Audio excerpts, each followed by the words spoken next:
Ya voy a pasar a compartir pantalla.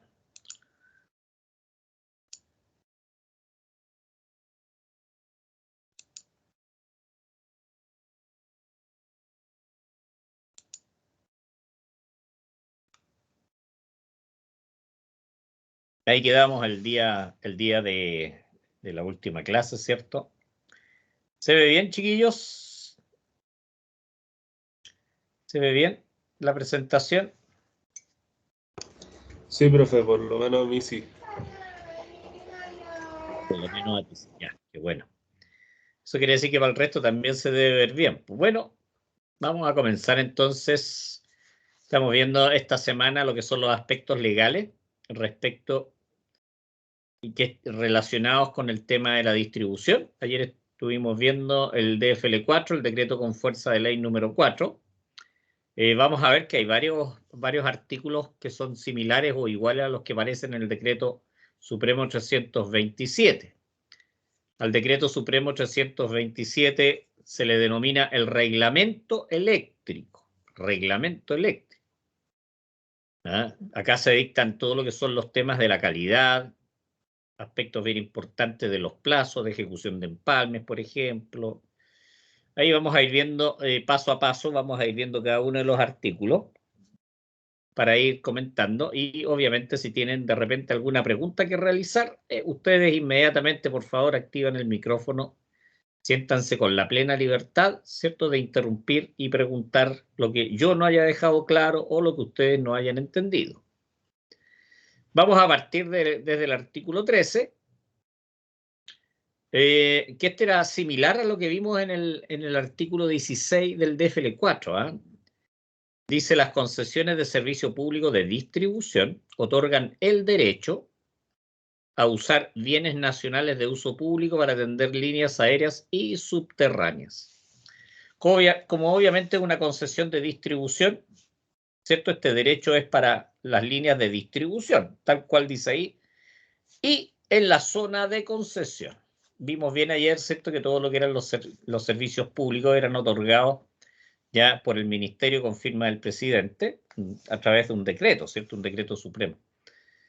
Y ese es el concepto que tenemos acá, o sea, se otorga el derecho a las empresas distribuidoras, que también se les llama las concesionarias, para atender, ¿cierto?, los bienes nacionales de uso público, que si bien es cierto, están bajo la administración de las municipalidades, pero acá el decreto supremo más el DFL4 están otorgando ese derecho. El artículo 16 dice las concesiones definitivas, ¿ya? Y bien dice acá, dice que las concesiones definitivas se otorgan por plazo indefinido. O sea, las concesiones no son por 20 años, por 30 años, por 50 años, no son con un plazo definido, sino que son indefinidos. ¿Ah? Dice, las concesiones definitivas serán otorgadas por el ministerio. En este caso, ustedes saben que actúa lo que es el Ministerio de Energía. En ese tiempo era el Ministerio de Economía, Fomento y Reconstrucción. Dice que mediante decreto expendido bajo la fórmula por orden del presidente de la República. O sea, el decreto se define ya por el ministerio, pero tiene que llevar esta declaración, ¿eh? Por orden del presidente de la República. Obviamente, el hecho de que sean indefinidas no significa que puedan caducar. Pueden caducar, ¿cierto?, las concesiones definitivas. ¿Eh? Y dice, antes de entrar en explotación. O sea, si se construyen todo eso y todavía no entran en explotación, por lo tanto se podría ya antes de ese proceso caducar en los siguientes casos. Dice, si el concesionario no reduce a escritura pública el decreto de concesión, ya dice, si no se inician los trabajos dentro de los plazos establecidos en el decreto, si no mediante fuerza mayor, no se ejecutan a lo menos 2/3 de las obras de la concesión en los plazos. Esto es para definir la caducidad, ¿cierto?, de la concesión antes de que entren en servicio, en explotación. Pero acá dice, podrá declararse la caducidad cuando el concesionario obviamente ya esté en explotación, ya esté funcionando la concesionaria, Dice, si la calidad del servicio suministrado no corresponde a las exigencias legales, reglamentarias, que obviamente están en este decreto y en las normas técnicas que van apareciendo, ¿cierto? Que son para reafirmar este decreto. Problemas de calidad, ¿ya? B, dice, si el concesionario enajena o transfiere todo o parte de la concesión sin las autorizaciones a lo que se refiere el artículo, o sea, hay un artículo 61 en el cual se declara cuáles son las condiciones en las cuales se puede vender, enajenar una empresa distribuidora, obviamente que ha obtenido la concesión. Se dice, si el concesionario no extiende el servicio dentro de su zona de concesión en los plazos, obviamente fijados por la superintendencia. Ahí tenemos algunos casos en los cuales se puede perder lo que es la propiedad de la empresa, se puede caducar lo que es la concesión, en ambos casos, ¿cierto? Antes de entrar en explotación y una vez que ya la empresa, la concesionaria, ya está en explotación. Acuérdense, chiquillos, que si tienen alguna duda o pregunta, ustedes, por favor, me interrumpen. 64, dice los permisos para que las líneas de transporte y distribución de energía no sujetas a concesión, por ejemplo, una línea de alumbrado público no está sujeta a concesión. Supongamos que hay una toma de terreno, se instalan casas, ¿cierto? Y las municipalidades, en cierto modo, autorizan que se instalen alguna red provisoria para alimentar las casas. Tampoco son sujetas a concesión, ¿se fijan? Ahí tenemos algunos casos. Dice que puedan usar calles, usar o cruzar calles, otras líneas eléctricas y otros bienes nacionales de uso, deberán ser solicitadas a la municipalidad o a la dirección de vialidad en su caso. 106, dice las empresas concesionarias deberán mantener a disposición del público la lista de los precios de servicio que prestan, incluyendo regulados y no regulados. ¿Cuáles son los precios regulados? Por ejemplo, los precios de las tarifas eléctricas. Esos son precios no regulados. Perdón, regulados. Muy temprano, estoy un poquito torpe todavía. Dice, por ejemplo, ya la tarifa BT1 tiene un cargo fijo de 700 pesos. Tiene un cargo por energía de tantos pesos, de 80 pesos. Fíjate, esos son precios regulados. ¿Por qué? Porque los pone el gobierno, los pone el ministerio, ¿cierto? ¿Y cuáles son algunos precios no regulados? Precios del empalme, construir un empalme. O lo que son los apoyos de las empresas telefónicas en los postes de la distribuidora. Esos son precios ya regulados y no regulados, para ir entendiendo un poquitito las diferencias que se puedan dar. O sea, todos los precios que son competitivos y que podrían entrar a jugar lo que son los instaladores, por ejemplo, esos no son regulados porque hay una competencia, libre competencia. Dice, en la información referida, lo que estábamos hablando precedentemente, dice, no se incluirán los suministros contratados a precio libre, a pesar de que estos precios que son a precio libre, igual las empresas distribuidoras, en este caso puede ser Enel, ¿cierto? Lo están informando en sus páginas. En las páginas ahí declaran. Dice, en el caso de los servicios no sujetos a regulación de precios, la lista de precios deberá indicar expresamente aquellos que, siendo ofrecidos por el concesionario, también pueden ser contratados por terceros. ¿Se fijan? Aquí estamos hablando de libre competencia entre la empresa concesionaria y algún instalador que también puede prestar el servicio. 107, dice, la responsabilidad de mantener en buen estado los empalmes corresponderá a la concesionaria. Ahora acordémonos, ya que los empalmes hace 3, 4 años atrás, no recuerdo bien, pasaron a ser propiedad de las concesionarias, de las distribuidoras. Antes los empalmes eran de los clientes. Pero ahora todo lo que es el mantenimiento, el empalme en sí, todo eso pertenece a la concesionaria. Obviamente esto también lo faculta ya para tener un derecho, ¿cierto? A la inspección de los empalmes, revisarlos si están colgados, no están colgados, si hay peligro y todo eso. En el 108 dice todo arreglo o modificación del empalme que se haga a iniciativa del concesionario, dice, será de cargo del concesionario exclusivo. O sea, si la empresa eléctrica decide cambiar los medidores, cambiar las acometidas, las cajas de los empalmes, por iniciativa propia de la empresa, no a petición del cliente, ¿ya?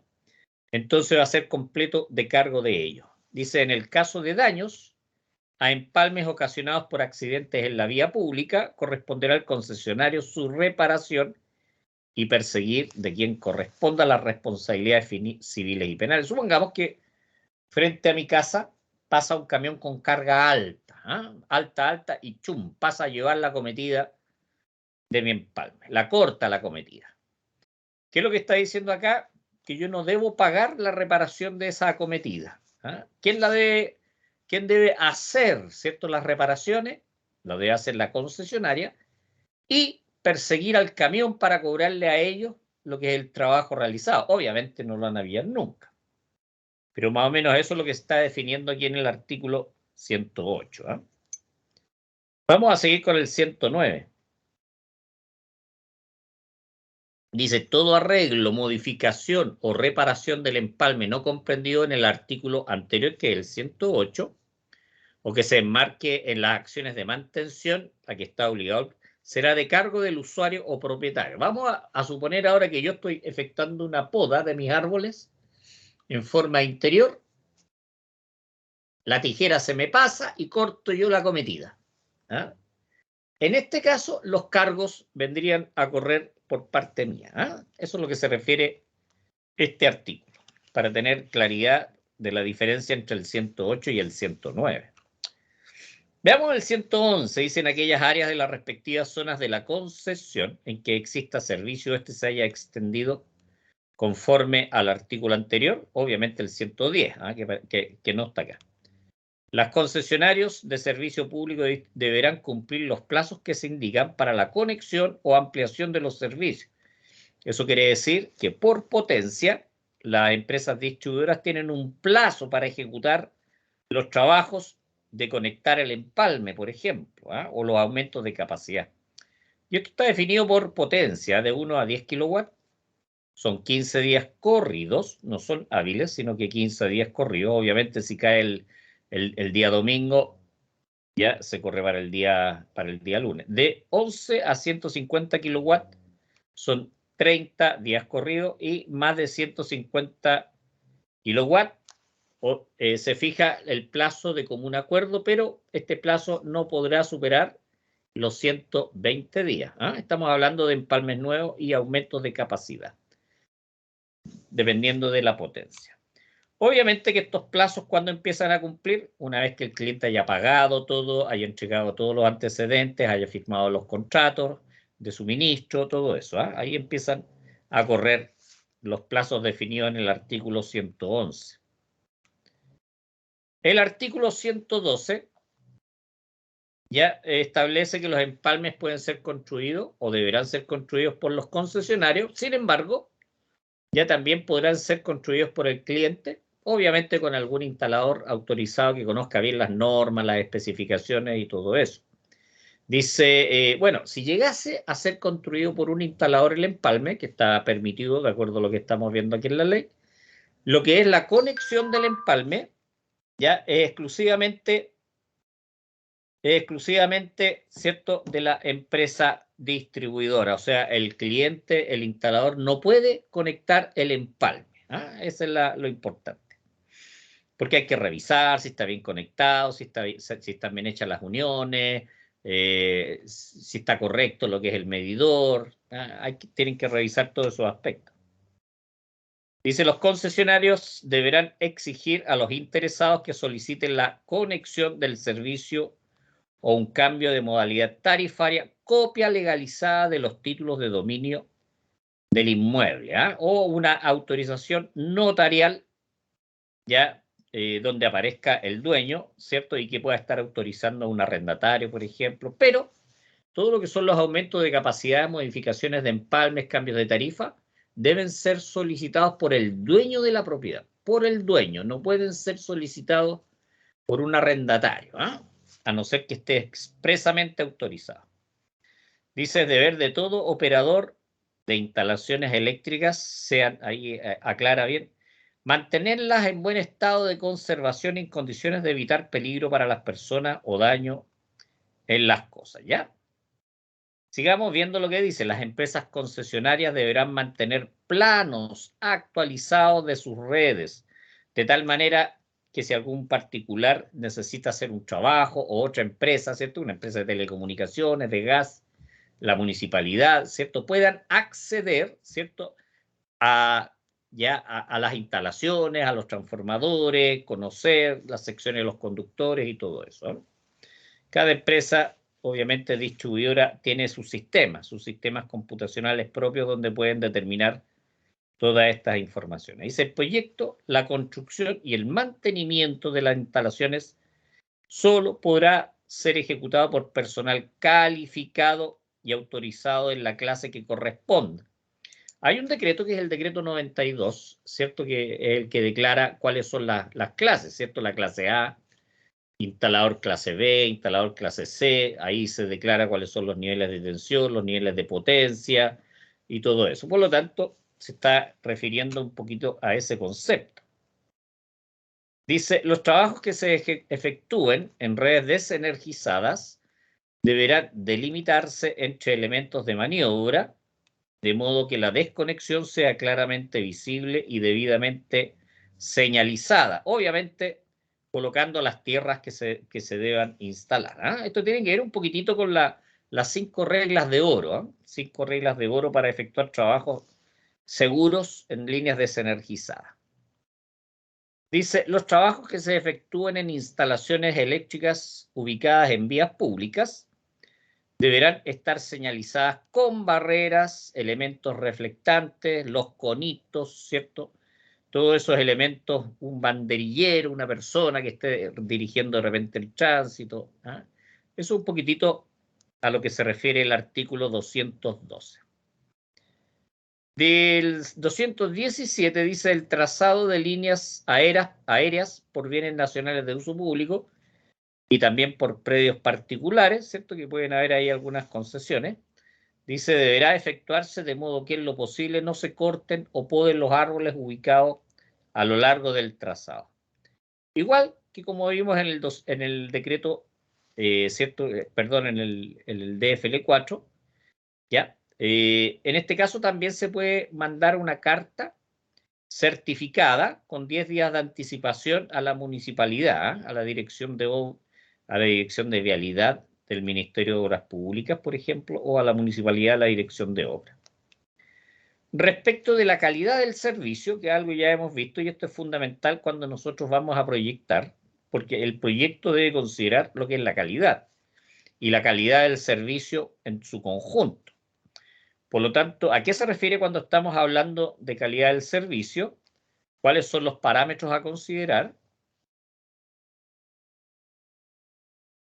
Aquí dice las normas y condiciones que establezcan los decretos de concesión, seguridad de las instalaciones, su operación y mantenimiento, dice, satisfacción oportuna de las solicitudes de servicio, correcta medición y facturación de los servicios prestados. Ya hemos visto algo de esto. El oportuno envío a los usuarios y clientes, dice, el cumplimiento de los plazos de reposición de suministro, tanto cuando hay cortes por emergencia como cuando se ha cortado por no pago, y después se paga, evidentemente.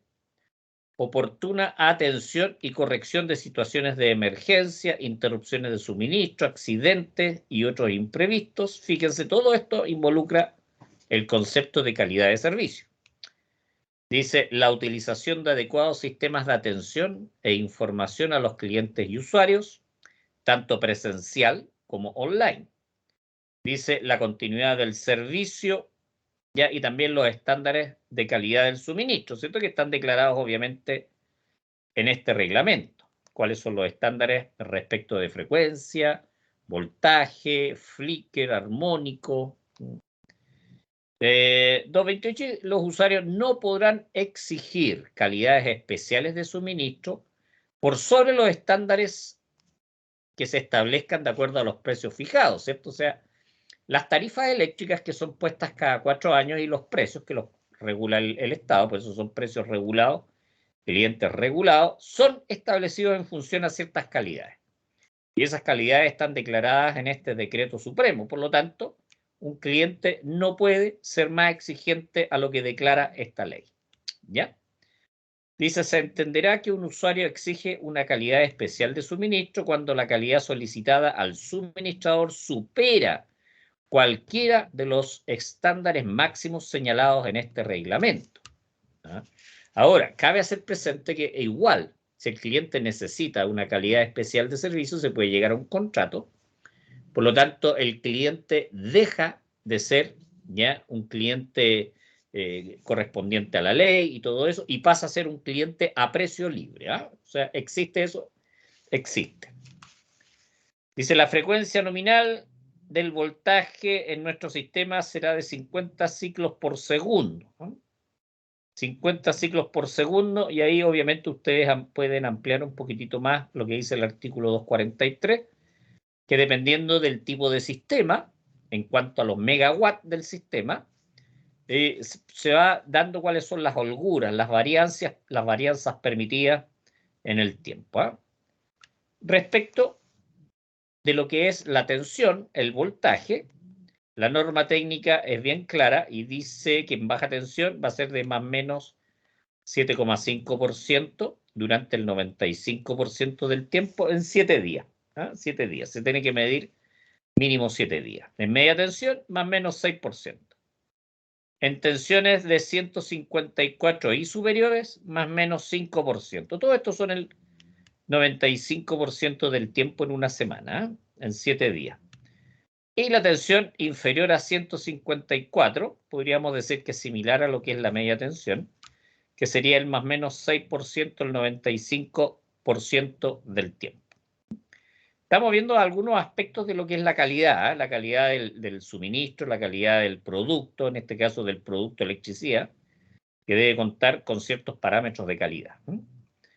Dice, durante cualquier periodo de 12 meses, las interrupciones de suministro de duración superior a 3 minutos, incluidas las interrupciones programadas, no deberán exceder, bueno, los valores que aquí se dicen. ¿Y por qué son mayores a 3 minutos? Porque se considera que cuando se va a hacer un trabajo, se tienen que hacer operaciones en las redes de apertura y cierre. Por ejemplo, yo no quiero desconectar un alimentador muy largo, por lo tanto, parte del alimentador lo transfiero a otro alimentador de tal manera que la desconexión o el sector desconectado sea lo más pequeño posible. Bueno, esas operaciones normalmente duran menos de 3 minutos, ¿eh? Y por eso no se consideran dentro de lo que son este tipo de evaluación, ¿ya? Bueno, estamos viendo, dice, en puntos de conexión a usuarios finales de baja tensión, 22 interrupciones que no excedan en conjunto 20 horas. ¿Ah? No más de 22 interrupciones en el año. Y el tiempo sumado de todas las interrupciones que hayan no deben exceder 20 horas. Para lo que es media tensión, ¿cierto? Serían 14 interrupciones que no excedan en su conjunto 10 horas. Esto es para eventualidades y también desconexiones programadas. Eventualidades y desconexiones programadas. También tenemos ciertos parámetros que tienen que ver con la medida de la calidad, que son parámetros estadísticos. Que acá en el 246 establece cuáles son aquellos que se deben medir, ¿cierto? Para también verificar y realizar lo que es el ranking de las empresas. El ranking de las empresas distribuidoras de la mejor a la peor, donde evalúan estos parámetros, evalúan la cantidad de reclamos, hacen una encuesta y todo eso. Y ahí se hace el ranking anual a diciembre de cada año. ¿Cuáles son los parámetros? Entre otros, ojo, entre otros, que lo dice clarito la ley, dice frecuencia media de interrupción por transformador, FMIT, frecuencia media de interrupción por KVA, FMIK, tiempo total de interrupción por transformador, que sería el TTIT, y también el tiempo total de interrupción por KVA, TTIK. ¿Se fijan? Hay una fórmula que son una sumatoria, y aparecen los tiempos, aparece el número de transformadores, todo eso, para determinar, ¿cierto?, cuáles son estas variables. El FMIT debe estar entre 5 y 7 veces al año.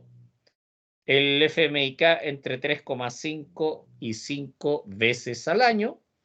El TTIT entre 22 y 28 horas y el TTIK entre 13 y 18 horas. Vamos con el 248. Dice, cualquier concesionario de distribución podrá programar la suspensión temporal del servicio en alguna parte de la red cuando sea necesario para mantenimiento, reparación, ¿cierto?, ampliaciones, conexiones de nuevos clientes. Dice, informando a los consumidores finales con un mínimo de 72 horas de anticipación. También es importante que cuando se les vaya a desconectar el servicio a ustedes, chiquillos, se les avise mediante un panfleto o algo que normalmente tiran en las casas, ¿ya? ¿Cuánto es, cierto, el día, la hora que se va, desde qué hora a qué hora? No es necesario que diga, y no lo dice, cuál es el trabajo que se va a efectuar, ¿ya? Eso es el avisaje, eso se llama el avisaje, que eso lo programan en los despachos de distribución. Y con esto, chiquillos, estamos terminando la parte legal. Asociado a esto hay unas preguntas de roles, tanto de lo que vimos el día de ayer como lo que estamos viendo en este momento, en la cual yo les pongo en una situación, en una posición que puede ser de instalador, puede ser de inspector de la SEC, puede ser de ingeniero de la empresa distribuidora o concesionaria, en la cual ustedes, en base a los artículos que hemos visto, deben resolver. Ahora, las respuestas de eso las deben poner en primera persona, no poner el artículo, ¿ya? O sea, sí, obviamente se puede hacer referencia a lo que dice la ley, pero la respuesta no es colocar un artículo. ¿Ah? Por ejemplo, si ustedes van, hacen una inspección de terreno, ustedes son inspectores de la SEC y verifican, ¿cierto?, que está mal hecha una instalación eléctrica al interior, ¿cierto?, de una industria.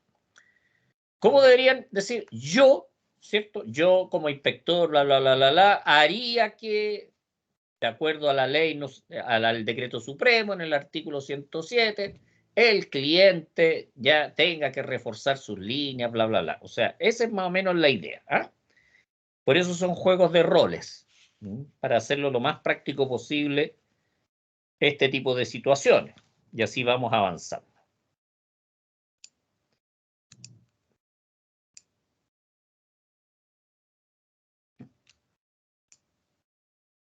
Aquí estamos dejando de compartir, chiquillos. Voy a terminar la grabación.